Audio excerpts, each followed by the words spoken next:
కింద బాటమ్ కూడా పీస్ కూడా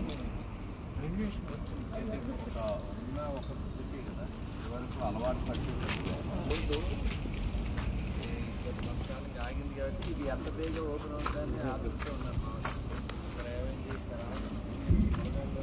ఆ రోడ్ ఎంప్లాయీసే కాదు నార్మల్ పబ్లిక్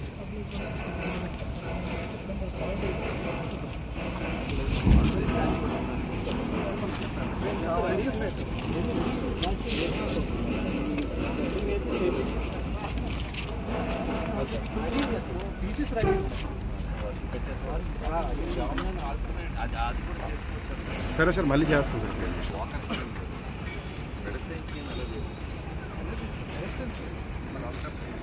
కటింగ్ అయిపోయి పైన టాప్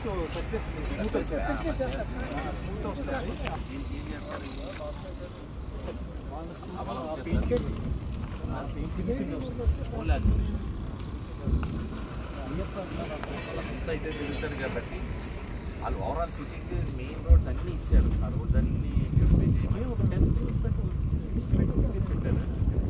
హెడ్ క్వార్టర్స్కి ఇక్కడే ఉంటారు. వచ్చే వాళ్ళందరూ ఈ షిప్ యార్డ్ నుంచి నగరంలోకి వెళ్ళేటువంటి ఈ ప్రధాన బ్రిడ్జ్ పూర్వం విశాఖ నగరంలోకి రావాలంటే ఇదే మార్గం. గాజువాక మీదుగా మల్కాపురం మీదుగా ఓల్డ్ టౌన్ చేసుకునేటువంటి బ్రిడ్జ్ గత కొన్ని నెలలుగా మూతపట్టడం, సుమారు 30 కోట్లతో ఇది పూర్తిగా ఆధునీకరించి మరో 70 ఏళ్ళు ఎప్పుడు కూడా ఇబ్బంది లేకుండా ఉండేటువంటి కొత్త టెక్నాలజీని కానీ ఇంజనీరింగ్ గైడెన్స్తో ఈ వర్క్ని కంప్లీట్ చేయడం జరిగింది.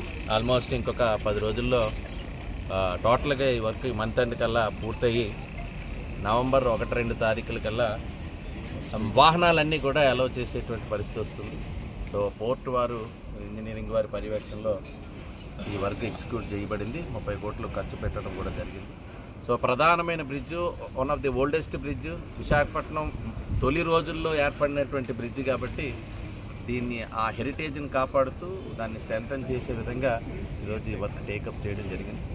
సో కొంత అసౌకర్యానికి ప్రజలు గురైన ఇది పర్మనెంట్గా, ఇది శాశ్వతంగా ఒక స్ట్రెంత్తో కూడినటువంటి వర్క్ కాబట్టి ఇది అందరికీ అత్యంత అవసరం. హెవీ వెహికల్స్ కూడా దీనిపైన ప్రయాణించడం, లోకల్గా ఉండే ఎంప్లాయీస్కి ప్రత్యేకంగా ఇక్కడ డాక్ యార్డ్, షిప్ యార్డ్ అందరికీ కూడా గత కొంతకాలంగా చాలా ఇబ్బంది పడుతున్నారు. కొన్ని ఉద్యమాలు కూడా జరిగాయి. నాగేంద్రపేట ఫ్యామిలీ అయితే చాలా 1-2 రోజులు ఇక్కడే ధర్నాలు కూడా చేయడం జరిగింది ఇది క్లోజ్ చేయడం వల్ల. బట్ అట్ ది సేమ్ చాలా వాళ్ళు చెప్పినట్టుగా 1-2 నెలలు లేట్ అయినా బట్ పూర్తిగా కంప్లీట్ అయింది. వచ్చే ఐఎఫ్ఆర్ నాటికి, ఐఎఫ్ఆర్ అనేటు మెగా ఈవెంట్, విశాఖపట్నాన్ని ఎక్స్పోజ్ చేసేటువంటి ఈవెంట్, ఆ ఈవెంట్ జరిగే నాటికి ఇంకా విశాఖపట్నం పూర్తిగా అన్ని రోడ్లు కూడా సుందరంగా అలంకరించబోతున్నాం.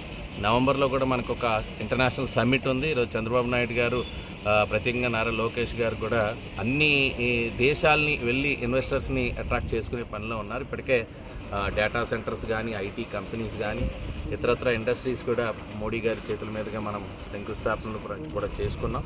అటు పవన్ కళ్యాణ్ గారు అందరి సమిష్టిగా ఈ ఎన్డీఏ గవర్నమెంట్లో విశాఖపట్నాన్ని ప్రపంచ పట్టణంలో చూపించేటువంటి ప్రయత్నం చేస్తున్నాం. అది పర్యాటకంగా కానీ, పారిశ్రామికంగా కానీ, ఐటీ రంగంగా కానీ. సో ఇవన్నీ జరిగినప్పుడు తప్పనిసరిగా ఇన్ఫ్రాస్ట్రక్చర్ కూడా కావాలి.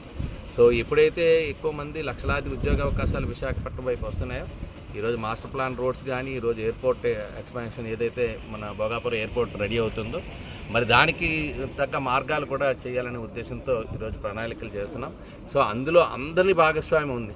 ఈరోజు లాజిస్టిక్స్ హబ్గా ఉంది. ఇప్పుడు అందుకని విశాఖపట్నం ఒకప్పుడు ఒక పోర్ట్ ఉంటే ఈరోజు గంగవరం కానీ ఇతరత్ర పోర్ట్స్ కూడా ఈరోజు ఈ ఉత్తరాంధ్రలో రాబోతున్నాయి.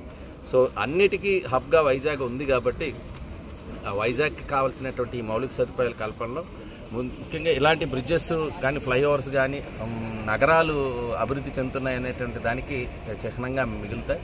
సో అందులో మన పాత బ్రిడ్జ్ని కూడా కాపాడుకోవాల్సినటువంటి బాధ్యత ఉంది కాబట్టి దీన్ని మరలా దీన్ని పూర్తిగా స్ట్రెంథెన్ చేయడానికి మా పోర్టు యాజమాన్యం వారు కూడా చేయడం జరిగింది. సో త్వరలో ఈ బ్రిడ్జ్ అందుబాటులోకి రానుందని చెప్పడానికి ఆనందపడుతున్నాను.